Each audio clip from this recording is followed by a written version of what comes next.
बिस्मिल्लाहिर्रहमानिर्रहीम। अस्सलाम वालेकुम स्टूडेंट्स। आज का लेक्चर स्टार्ट करते हैं। आज का लेक्चर हमारा एंगल बिटवीन लाइंस है कि जब दो लाइंस इंटरसेक्ट कर रही हों एक दूसरे से किसी प्लेन में, उनके बीच का एंगल कैसे कैलकुलेट करेंगे। टॉपिक है कि angle between two coplanar intersecting lines. Coplanar means कि वो एक ही प्लेन में एग्जिस्ट करते हों और वो एक दूसरे से अगर इंटरसेक्ट कर रहे हों तो इनका आपस में जो एंगल ऑफ इंटरसेक्शन है वो कैसे कैलकुलेट होगा। हम लिखेंगे कि लेट इनके बीच जो एंगल बनेगा, एक एंगल यहाँ बन रहा है जो है L1 से L2, वो है थीटा, और दूसरा L2 से L1 बनेगा, उसे हम नाम देते हैं साई। और इन्हीं दोनों लाइंस के अगर हम इंक्लिनेशन के एंगल देखें, इसका है α1 और इसका है α2 आपके पास, तो लिखेंगे late theta be the angle from L1 to L2 and psi b the angle from L2 to L1। तो स्टूडेंट्स हम थीटा की वैल्यू कैलकुलेट करेंगे। यहाँ आपके पास दो एंगल्स बनते हैं, एक एक्यूट होता है और एक आपके पास ऑब्ट्यूज होता है। आपने जो कैलकुलेट करना है वो एक्यूट एंगल कैलकुलेट करना होता है। तो देखें थीटा की वैल्यू आपके पास क्या आएगी। हम देखें अगर गौर से, तो आपके पास जो एंगल है α/2 और α2 और α1, इनके बीच का जो फ़र्क है वो सिर्फ और सिर्फ इस थीटा का आ रहा है। अगर मैं यही एक्स एक्सिस की लाइन यहाँ ड्रॉ कर देता हूँ तो देखें आपको पता चलेगा कि यहाँ से यहाँ तक का एंगल जो है वो आपके पास α1 है। इसका मतलब बाकी का जो एंगल है वो α2 के बराबर होगा, क्योंकि इसी लाइन पर यहाँ से यहाँ तक जो एंगल बन रहा है, अगर ये पैरेलल लाइन है तो इट मीन्स कि एंगल ऑफ इंक्लिनेशन इस लाइन पर और इस लाइन पर सेम होगा। तो यहाँ से यहाँ लेके यहाँ तक का एंगल α2 बनता है आपके पास, जबकि यहाँ से लेके सिर्फ इस लाइन L1 तक का एंगल α1 होगा। तो अगर ये α1 है और ये पूरा α2 के बराबर है तो हम लिख सकते हैं from the figure we have कि α2 का जो एंगल है वो आपको मिलता है जब आप α1 में ये जो एंगल थीटा है उसे ऐड करते हो। तो देखें स्टूडेंट्स, यहाँ से मिलता है आपको ये रिलेशन कि theta is equal to α2 minus α1, कि थीटा जो है वो आपके दोनों एंगल्स ऑफ इंक्लिनेशन के डिफरेंस के बराबर होगा, taking tangent on both sides.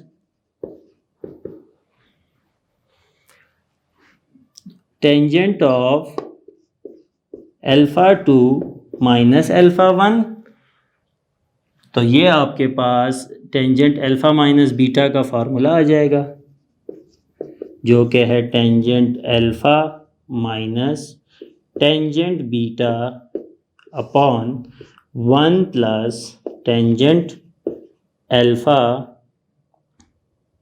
और टेंजेंट बीटा। सिंस या लेट करें, let m1 be the slope of L1 and m2 be the slope of L2। अगर L1 का स्लोप हम m1 लें और L2 का m2 लें, देन हमें पता है कि आपके पास स्लोप का एक फार्मूला टेंजेंट का भी होता है। तो m1 बराबर होगा टेंजेंट α1 और m2 बराबर होगा टेंजेंट α2 के बराबर।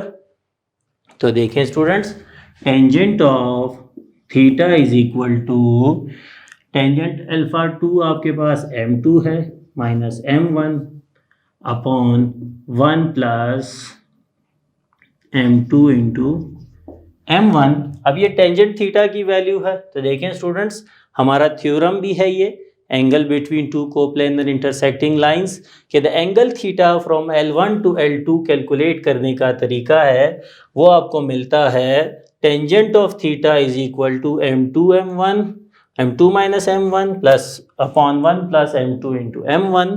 तो यही आपके पास एंगल आया। तो दूसरा जो एंगल है वो L2 से L1 होता है। तो जब भी आप एंगल कैलकुलेट कर रहे हैं इस फार्मूला से, वो पहली लाइन से दूसरी तरफ लाइन की तरफ जो बनता है वो एंगल होगा। और अगर हमें एंगल कैलकुलेट करना हो तो टेंजेंट इनवर्स लेंगे 1 plus M2 into M1 which is the angle between the lines।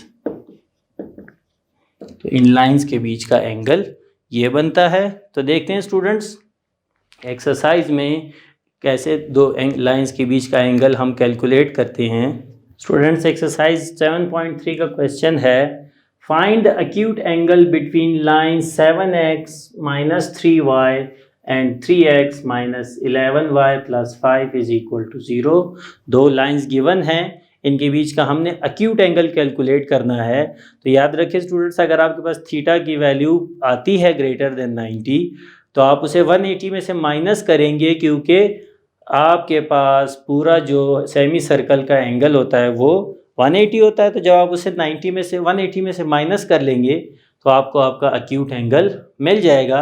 तो देखें स्टूडेंट्स और एक्यूट एंगल का पता हमारे पास टेंजेंट की पॉजिटिव वैल्यू से भी चलता है कि टेंजेंट आपके पास पॉजिटिव हो तो उसका एंगल आपके पास हमेशा पॉजिटिव आएगा क्योंकि 0 से 180 के बीच में 0 से 90 का जो एंगल है उसके लिए टेंजेंट पॉजिटिव होता है। तो देखें students let theta be the angle the acute angle between given lines, that is इसको नाम L1 देंगे 7x माइनस 3y और दूसरा L2 3x minus 11y plus 15 is equal to 0। तो देखें स्टूडेंट्स अब फॉर्मूला क्या आएगा देन टेंजेंट ऑफ थीटा बराबर होगा आपके पास M2 minus M1 plus M2 into M1 और ये आपके पास एब्सोल्यूट में आएगा। उसकी वजह ये है कि हमें एक्यूट एंगल चाहिए तो वो टेंजेंट की पॉजिटिव वैल्यू के लिए ही एक्यूट हो सकता है। अब सबसे पहले यहाँ पे आपको स्लोप्स फाइंड करने होंगे इन दोनों लाइंस के, फिर हम एंगल फाइंड कर सकते हैं from L1 is 7x minus 3y। Slope find करने के लिए इसे स्लोप इंटरसेप्ट फॉर्म में चेंज करेंगे तो ये बनेगा आपके पास minus 3y is equal to minus 7x या y is equal to minus 7 upon minus 3। तो y is equal to 7 upon 3x compare with y is equal to mx plus c। तो यहाँ m की जगह क्या है हेयर, तो m1 चूंकि ये L1 का स्लोप है तो m1 नाम देंगे और वो बराबर आएगा 7 अपॉन 3। सिमिलरली L2 है आपके पास 3x minus 11 plus y plus 5 is equal to 0। तो आपके पास बनेगा minus 11y is equal to minus 3x minus 5 और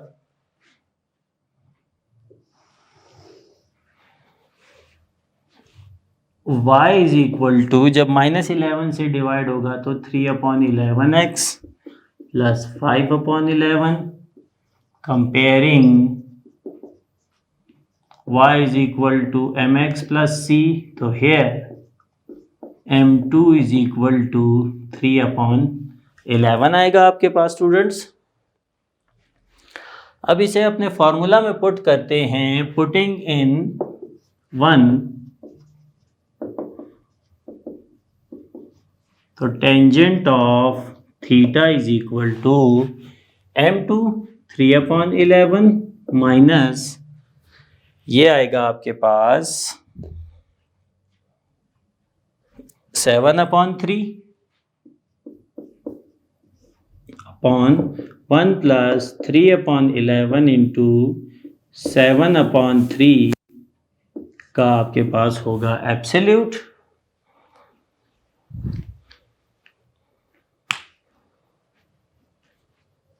तो देखिए स्टूडेंट्स, इसे सिंप्लीफाई करते हैं तो ये आएगा tangent of theta is equal to, LCM आएगा इनका 33, ठीक है स्टूडेंट्स, और यहाँ आपके पास बनेगा 3 3 ज़ा 9 माइनस 77 अपॉन ये 33 करते कैंसिल नहीं करते, 33 सही है, फिर हम उसे सिंप्लीफाई करने में आसानी होगी। एलसीएम यहाँ भी आएगा 33 1 से मल्टीप्लाई होगा तो 33 प्लस 3 7 ज़ा 21 upon tangent theta is equal to ये आएगा 33 से कैंसिल, माइनस 77 से 9 माइनस करेंगे तो ये आएगा माइनस 68 और यहाँ आपके पास बनेगा 54। इसे फर्दर सिंप्लीफाई करें स्टूडेंट्स तो tangent of theta is equal to, देखिए माइनस का साइन ख़त्म हो जाएगा क्योंकि एब्सोल्यूट लगा हुआ है, और जब आप इसे 2 से कैंसिल करेंगे तो ये बनेगा 2 3 ज़ा 6 2 4 ज़ा 8 और नीचे आपके पास आएगा 2 2 ज़ा 4 2 7 ज़ा 14। अब टेंजेंट थीटा की वैल्यू चाहिए हमें, तो theta is equal to tangent inverse 34/27, absolute positive ही है आपके पास। तो स्टूडेंट्स कैलकुलेटर की ज़रूरत पड़ेगी आपको इसे कैलकुलेट करने के लिए। आप इसे कैलकुलेट करेंगे कैलकुलेटर से, टेंजेंट इनवर्स ऑफ 34/27 तो 51 डिग्रीज और 33 मिनट्स आपके पास ये एंगल आएगा, which is the required angle between the two given lines. आप इसके आंसर में लिख दें, which is the acute angle between the two given lines। तो देखिए स्टूडेंट्स, फार्मूला का इस्तेमाल करते हुए हम दो लाइंस के बीच में एंगल कैलकुलेट कर सकते हैं। नेक्स्ट क्वेश्चन पे चलते हैं स्टूडेंट्स। नेक्स्ट क्वेश्चन है आपके पास, find the acute angle between the lines 8x minus 3y plus 1 and 11x minus 5y plus 15 is equal to 0। ये आपके पास दो गिवन लाइंस हैं, इनके बीच का एंगल हमने कैलकुलेट करना है। तो स्टूडेंट्स उसी तरह पहले फॉर्मूला लिखते हैं, let theta be the acute angle between L1 8x minus 3y minus 1 is equal to 0 and L2 वो है 11x minus 5y plus 15 is equal to 0। Students formula then आपके पास बनेगा, then theta is equal to tangent inverse m2 minus m1 और यहाँ 1 plus m2 into m1 आएगा आपके पास। तो m1 और m2 की वैल्यू कैलकुलेट करते हैं। L1 है आपके पास और L2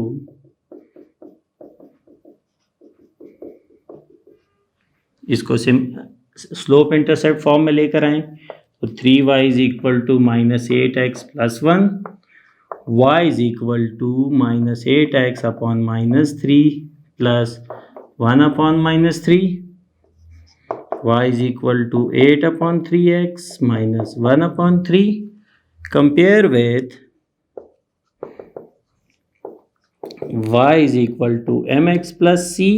तो here m1 is equal to 8/3 और यहाँ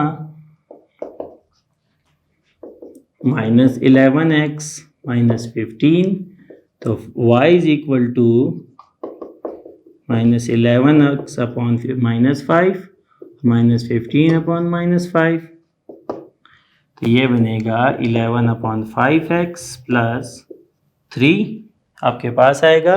comparing with y is equal to mx plus c, तो here m2 is equal to 11/5 आएगा आपके पास स्टूडेंट्स। तो इसे अपने फॉर्मूले में पुट करें, therefore theta is equal to या tangent theta is equal to absolute of m2 minus m1 upon 1 plus m2 into m1। तो वैल्यूज पुट कर दें। m2 है आपके पास 11/5 माइनस 8/3 ऑन 1 प्लस 11/5 इंटू 8/3। तो ये बनेगा tangent theta is equal to के पास आएगा LCM 15, तो ये बनेगा 33 माइनस 40 अपॉन नीचे भी LCM 15, तो ये आएगा 15 प्लस 88 का absolute. Tangent theta is equal to 15 से कैंसिल होगा, यहाँ ऊपर आएगा -7, नीचे आएगा आपके पास 3 1 कैरी, 8 और 1 9 और 1 10, 103 आएगा आपके पास। इसका एब्सोल्यूट लेते हैं तो ये पॉजिटिव आएगा 7/103। तो theta is equal to tangent inverse 7/103। तो टेंजेंट इनवर्स कैलकुलेटर से लेकर स्टूडेंट्स आप इसका एंगल कैलकुलेट कर सकते हैं। नेक्स्ट क्वेश्चन पे चलते हैं स्टूडेंट्स हमने angles between two intersecting lines calculate करना सीखा। अब जाहिर है जब दो लाइंस इंटरसेक्ट करेंगी तो आपके पास दो कंडीशंस हैं जो हो सकती हैं। एक, वो दोनों लाइंस पैरेलल हों तो वो इंटरसेक्ट या तो करेंगी ओवरलैप करके या तो वो बिल्कुल इंटरसेक्ट नहीं करेंगी। लेकिन इस केस में क्या होगा कि थीटा बिटवीन लाइंस जो है वो 0 होगा। ठीक है स्टूडेंट्स, तो अब अगर हम देखते हैं कि टेंजेंट थीटा आपके पास m2 minus m1 upon 1 plus m2 into m1 के बराबर होता है। तो अगर टेंजेंट थीटा 0 डिग्री है तो ये आएगा tangent of 0 degree m2 minus m1 1 m2 into m1। Tangent 0 0 होता है तो इससे क्या होगा कि ये वैल्यू आके जब 0 से मल्टीप्लाई होगी तो 1 plus m2 into m1 equal to m2 into m1। तो यहाँ आपके पास रिलेशन बन जाएगी m1 is equal to m2। तो जब हमने स्लोप्स की डेफिनेशन पढ़ी थी तो हमने देखा था कि दो लाइंस पैरेलल होती हैं जब उनके स्लोप्स बराबर होते हैं, और अगर वो लाइंस परपेंडिकुलर हों तो क्या होगा, उनके बीच का एंगल थीटा जो है वो 90 डिग्री होगा। और tangent of 90 degree m2 minus m1 upon 1 plus m2 into m1। Tangent 90 degree को इसको इस तरह क्रॉस मल्टीप्लाई कर दें तो ये बनेगा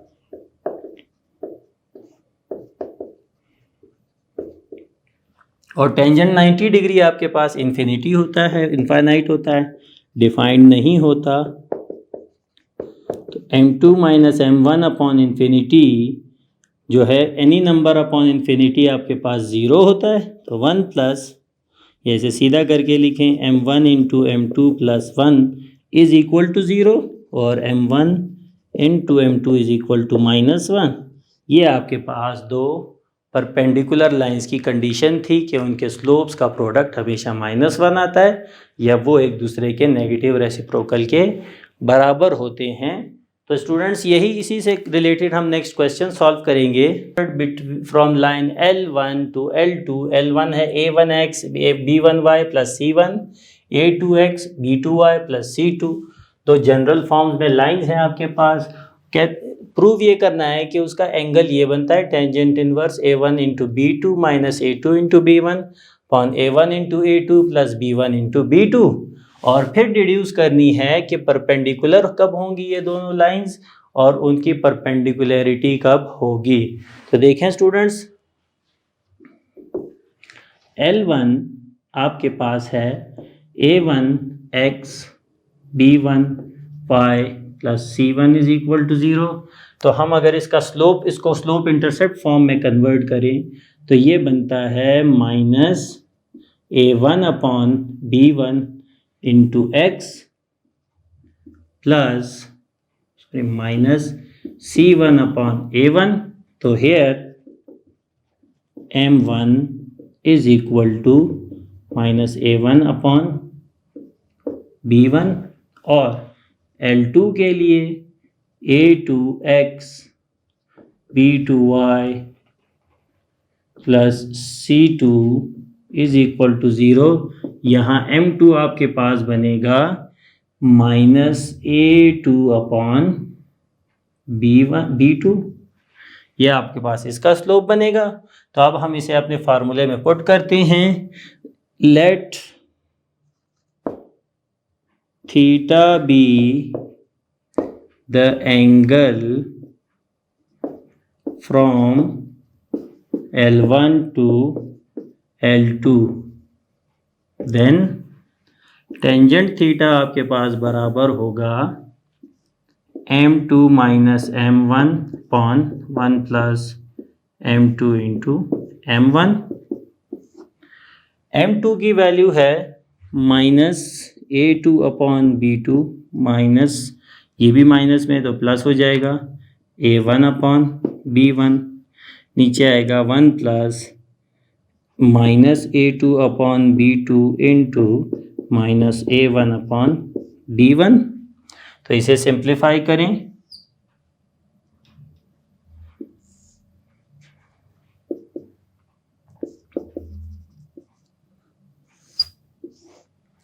तो देखें स्टूडेंट्स, ऊपर एलसीएम आएगा B1 B2 और B1 यहाँ मल्टीप्लाई होगा तो A2 B1 plus A1 into B2, और नीचे भी एलसीएम B1 B2 आएगा और वो यहाँ आके मल्टीप्लाई होगा तो B1 B2 plus A1 into A2 minus minus plus, ये दोनों कैंसिल। नेक्स्ट साइड पे करते हैं। तो स्टूडेंट्स ये बन जाएगा tangent of theta is equal to A1 B2 minus A2 B1, सीधा करके लिख दिया हमने उसे। नीचे भी A1 A2 plus B1 B2, hence theta की वैल्यू क्या बनेगी आपके पास, tangent inverse A1 B2 minus A2 B1 upon A1 into A2 plus B1 into B2। तो अब एंगल तो प्रूव हो गया कि यही एंगल बनता है आपके पास। फॉर पैरेलल क्या कंडीशन होगी, if L1 is parallel to L2, तो हमारे पास कंडीशन है तो M1 is equal to M2, दोनों की वैल्यूज पुट करते हैं माइनस A1 अपॉन B1 और यहाँ है A2 अपॉन B2। ठीक है स्टूडेंट्स, तो इसका मतलब ये होगा कि अगर इसकी कंडीशन हमने लिखनी हो तो यही आएगी स्टूडेंट्स, इसके पास इसकी कंडीशन आपके पास प्रूफ भी यही होगा आपके पास। तो ये क्या बनेगा, A1 B2 और A2 B1, इसको माइनस वाले को वहाँ ले जाएं, ठीक है। तो ये बनेगा 0 is equal to A1 B2 plus A2 B1 और A1 B2 plus A2 B1 is equal to 0, which is the condition for